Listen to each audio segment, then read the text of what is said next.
I'm getting ready to join together these two pieces of plywood. But the problem is this piece is going to fall over. And I don't have an extra hand to hold it in place, so I'm going to use a couple of short bar clamps. I'm not going to clamp the two pieces together.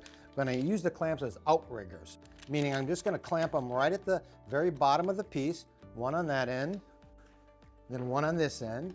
And you notice that they're facing in opposite directions. That's really important. This one's facing that way, and this one's facing that way. This way it won't fall over. And I can screw this piece right in place.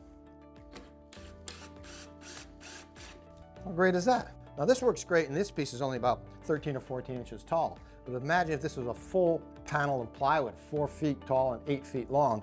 This technique works great. You might need slightly longer bar clamps, but once they're locked in place, it'll hold the piece nice and steady. Simple Solutions is brought to you by Type Bond, the pro's advantage.